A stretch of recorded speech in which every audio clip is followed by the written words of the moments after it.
अस्सलाम वालेकुम। आपको पता है कि हया पाकदानी पे हम लोग जो एक टॉपिक पढ़ रहे हैं वो है सतर ढाँकना।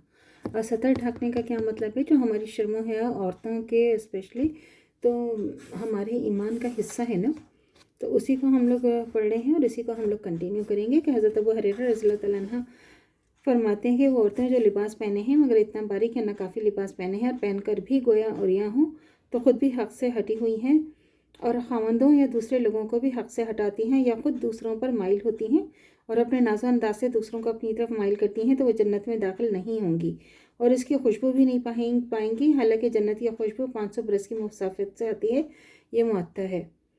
इब्न जुरहत अपने बाप से रवायत करते हैं कि रसूल खुदा सल्लल्लाहु अलैहि वसल्लम ने इनके पास से गुजरे, इनकी रान खुली हुई तो रसूल खुदा सल्लल्लाहु अलैहि वसल्लम ने इनसे फरमाया कि अपनी रान को ढाँपो क्योंकि ये भी सतर में दाखिल है, यानी ऐसा उज़्व है जिसे ढाँप कर रखना चाहिए, खुलना नहीं चाहिए। सही तरमीज़ी की हदीस है।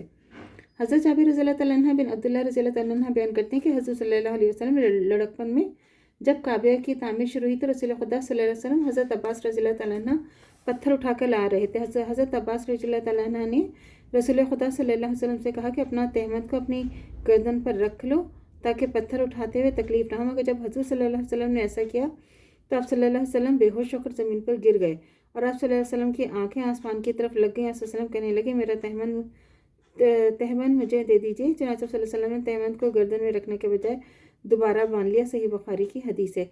यह वाक़तन हज़ूर सल्लल्लाहु अलैहि वसल्लम के नबी होने से बहुत पहले का है। इससे पहले पाया जाता है कि किसी ज़माने में जब अभी इस्लाम भी नहीं आया था, हज़ूर सल्लल्लाहु अलैहि वसल्लम की उम्र भी ज़्यादा नहीं थी, तो हज़ूर सल्लल्लाहु अलैहि वसल्लम को सतर का बहुत ज़्यादा ख्याल था। हज़रत अब्बास रज़ियल्लाहु तआला ने अज़वाज शफ़क़त ये बात की थी ताकि पत्थर उठाते हुए आप सल्लल्लाहु अलैहि वसल्लम को ज़्यादा तकलीफ़ ना हो। मगर उस कम उम्री में भी सिर्फ इस एहसास से कि मैंने तहमन नहीं बांधा हुआ तो हज़ूर सल्लल्लाहु अलैहि वसल्लम बेहोश होकर गिर पड़े थे।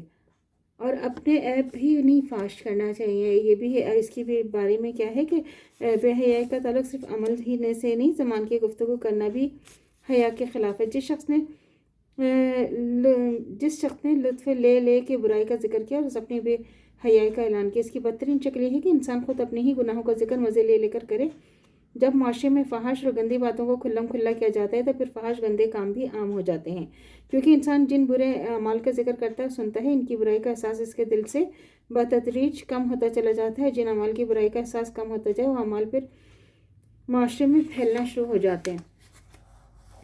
और जो लोग अपने गुनाहों को खुद ही ऐलान कर करके अपने आप को माशरे में बदनाम कर लेते हैं तो वो दरहकीकत अपनी मज़ीद बुराइयों के दरवाजे खोल रहे होते हैं। इसलिए इस बात को पसंद नहीं किया कि इंसान अपने ऐबों को खुद ही फाश करता रहे और अपनी झिझक को बिल्कुल ही ख़त्म करके ढीठ बन जाए। तो अल्लाह ताला से दुआ करनी चाहिए कि जो हमारा ईमान है मरते दम तक कायम व दायम रहे। खात्मा बिल खैर ईमान पर हो। इजाज़त दीजिए। अल्लाह हाफ़िज़। मेरे चैनल को लाइक कीजिए, शेयर कीजिए, सब्सक्राइब कीजिए। शुक्रिया।